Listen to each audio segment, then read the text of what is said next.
The Beatles are to this day frequently cited as one of the greatest bands of all time, one of the most influential groups in the history of pop and rock music, pioneers, visionaries, yada yada yada. This love isn't without merit, to be fair. Albums like Revolver, Abbey Road, and Sgt. Pepper's Lonely Hearts Club Band are definitely staples in music history, two of those being somewhat unprecedented in the world of pop music. We're all still listening to their stuff to this day. Their music racks up some pretty impressive streaming numbers on Spotify, and I remember the day they released all their stuff there as being a really exciting day. Yeah, I really needed a bowling alley in my town around that time, I'm not gonna lie. And yet, there is some irritation these days at listening to these older albums. There is something really annoying about trying to listen to the Beatles in stereo with headphones on, because the stereo space sounds really weird and wonky. So what exactly is happening with these old records, and why is it that you're missing half the song when you take out an earbud? Also, yes, I know I don't talk much about music on this channel, so this is gonna be a bit of a mess of a video as I try to talk about it. Anyway, here we go. But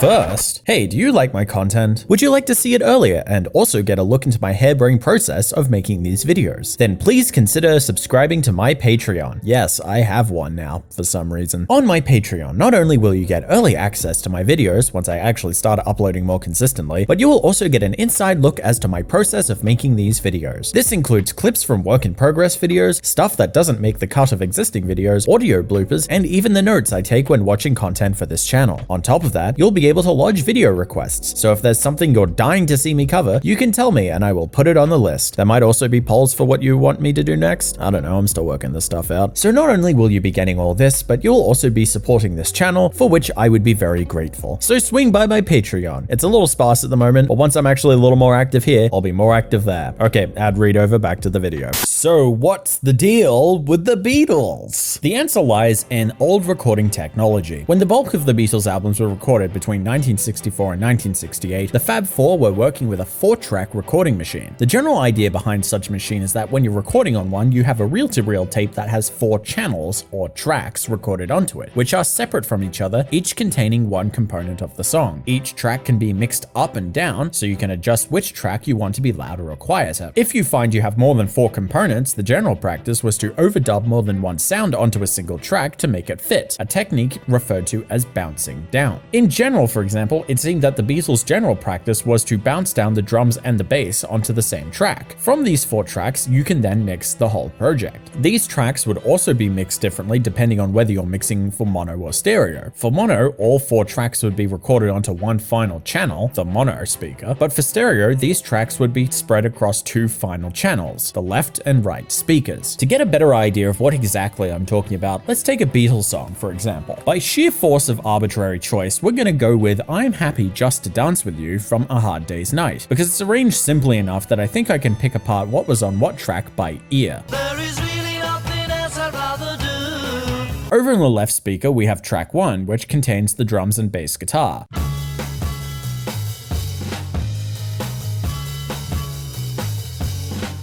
All the way on the right speaker, we have track 2, which is the rhythm guitar.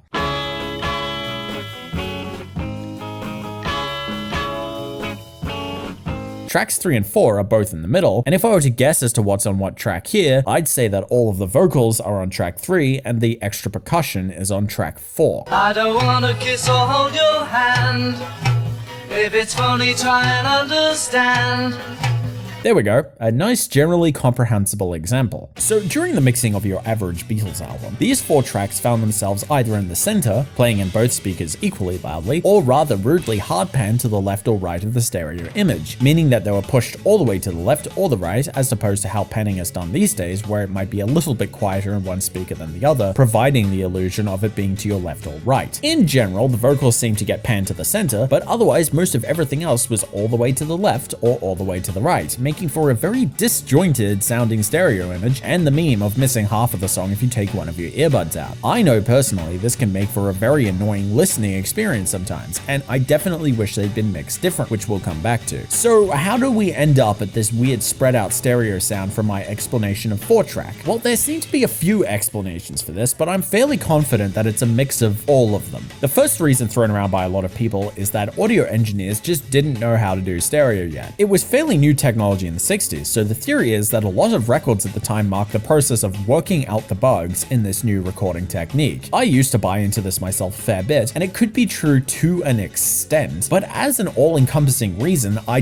don't fully buy it. Whilst record executives might be fucking idiots, the engineers are not, and if there were bugs to work out in the system, they would have done so rather proficiently, so nailing them as the entire reason that the stereo image is weird by today's standards might be a little unfair. Besides, I can think of a couple of Frank Sinatra stereo mixes at the time that don't completely suck in the way that some of the Beatles mixes do, so it's not entirely the engineer's fault. The second reason is to do with the design of record players at the time. Not many people were listening to records on hi-fi stereo headphones. Most record players were neat little units like this. On stereo sets like this, if the stereo separation is only slight, you might not notice it at all, and the theory from some is that the hard panning was done to create the desired separation on these speakers. This sounds plausible enough, and does make some sense if you think about it. The final reason, according to audio engineers in the know, so the most trusted source as far as I'm concerned, is one of the particular 4-track recorders used by Abbey Road Studios at the time. The Beatles albums recorded on 4-track were recorded on REDD series recorders, which were designed with classical music in mind. These recorders were set up in such a way that channels 1 and 3 were permanently shunted to the left, and channels 2 and 4 were permanently shunted to the right. So in this way, you were kind of stuck as to what was going to be in each speaker for a stereo recording. There were allegedly ways to get around this limitation. There was a technique by which they could fold tracks 3 and 4 down to mono, and therefore get it into the center of the stereo image, allowing for the mix of I'm Happy Just to Dance With You that I described earlier to be possible. But by and large, the channels were permanently stuck to the left and right. Now, when they were primarily mixing in mono, this wasn't a problem, as it would all get mixed down into one channel in the end anyway. But for stereo, this led to the sound that we hear today. Of course, this weird separated sound wasn't helped any by the fact that as the Beatles became more experimental, the technique of bouncing multiple sounds down into tracks became more prevalent. The end result is that the middle Beatles albums, the ones that are most vital in terms of their growth, have the worst stereo mixes you've ever heard. To make my point, I am going to pick on Lovely Rita from Sgt. Pepper's. On this track, the intro guitar, piano, and drums are all bounced down to track 1, leaving about half of the song stuck in the left channel. Track 2 is used for some occasional backing vocals and the piano solo, and tracks 3 and 4 contain the bass and the vocals respectively.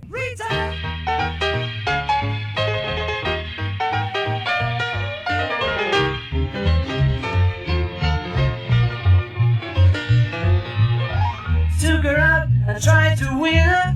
This is all well and fine when you're mixing for mono, but the result in stereo is that most of the song only happens in the left speaker, and the right speaker sounds distractingly sparse until the piano solo jumps in and sort of overpowers everything else. It's pretty damn awful, but because of the bouncing down to 4 tracks, you're totally stuck with it. To be honest, most of Sgt. Pepper's is a pretty good example of the consequences that the bounce down method had on stereo. The stereo mix of that album is astonishingly terrible. This all leads nicely into the reason that later Beatles albums don't suffer from this problem, or at least not to the same extent. In 1968, during the recording of the White Album, the Beatles made the switch to 8-track recording, and this improved their production greatly, as their number of tracks they could record on was doubled. Not only did they have more control over mixing without having to bounce several elements all into one track, but now they had more options for stereo panning, leading to better studio mixes. This change is readily apparent on Hey Jude, the first song they recorded on an 8-track machine. There's still a little bit of hard panning going on, but the stereo soundscape is noticeably fuller and more balanced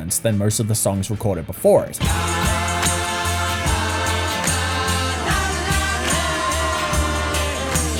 And the benefits of 8-track continue to enhance the Beatles sound going forward. Of all the Beatles albums, the best stereo mix by a long way is for Abbey Road, to the point where I originally thought that the 2019 remix was an exercise in pointlessness, until I heard it and went, holy shit, Giles Martin somehow made it better, but we'll come back to that. Let It Be was also mixed on 8-track, but I'll be honest, stereo space is the least of that album's problem. Let It Be slander. So that covers the majority of Beatles albums. But what about the first 2?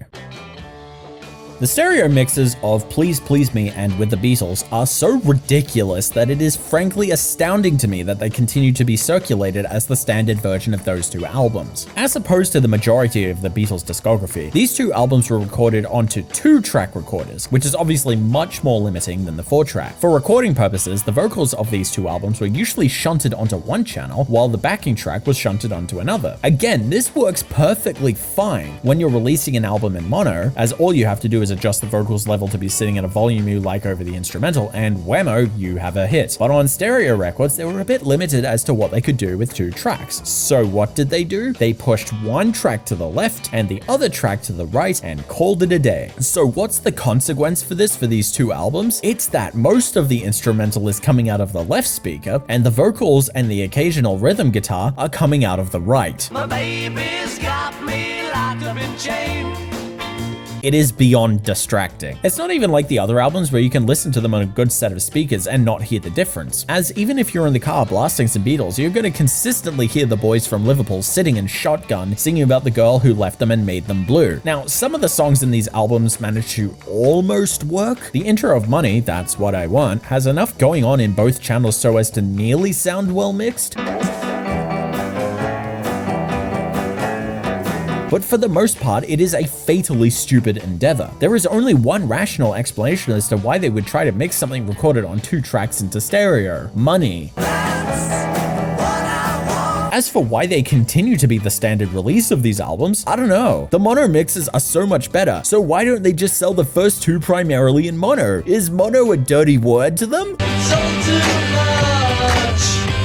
So if you're anything like me right now, you're probably thinking, damn, this is annoying. I want to listen to the Beatles on my headphones, but these stereo mixes are total ass. Whatever shall I do? Well, there are a couple of alternatives out there. The first alternative, the one closer to the Beatles' original artistic intentions, is to listen to the mono mixes. As stereo was really only a novelty until about 1968, all of the Beatles albums were primarily mixed for mono, with stereo being done quickly on the side. The result is that these mono mixes are much closer to what the Beatles originally meant for their songs to sound like, and are also a lot more balanced. Personally, I've been listening to the Revolver mono mix a lot these days, and it sounds pretty friggin' fantastic. However, after the White Album, nobody really did mono anymore, so all the albums after that were released in stereo only. However, this suggestion comes with a massive asterisk next to it on account of availability. For reasons known only to Apple Recordings, they insist on pushing the stereo mixes of these albums far more than the mono ones, which has the effect that the mono recordings are significantly harder to find. They were re-released on CD and vinyl in 2009 and 2014, but if you want to buy the mono CDs, you have to buy the whole box set, which might be a little on the pricey side for most people.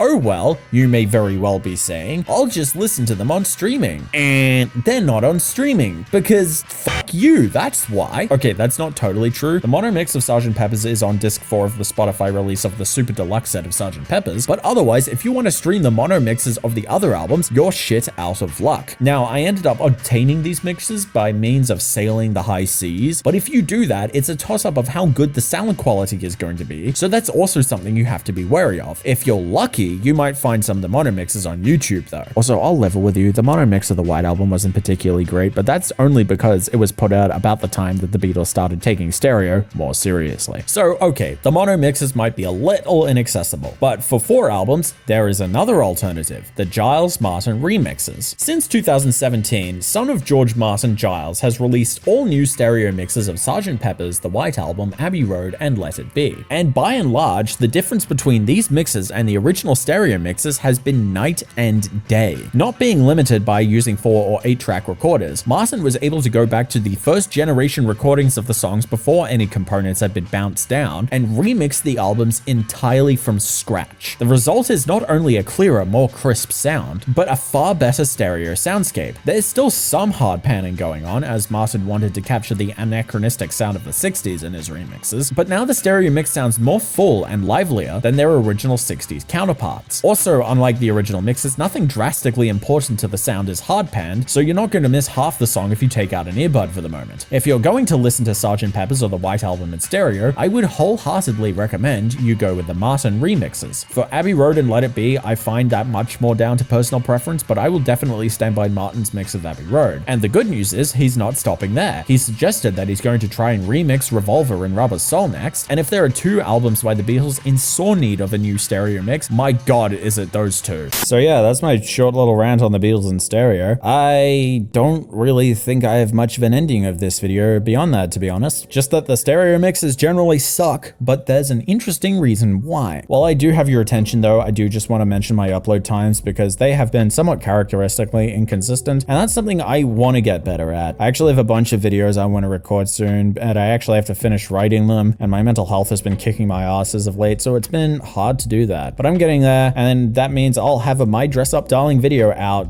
you know, months after it finished, and I have some other videos I want to do lined up, like Spy Family and the new season of Comey and shit like that. I will be more active here, I promise. I just need a bit of time to figure my shit out. But yeah, if you've gotten to the end of this video, thanks for watching. Please leave a like, subscribe, hit that little bell, all that good shit that basically every YouTuber tells you to do. And I hope to see you all again in the future. I'm gonna watch Better Call Saul pass out now. Good night.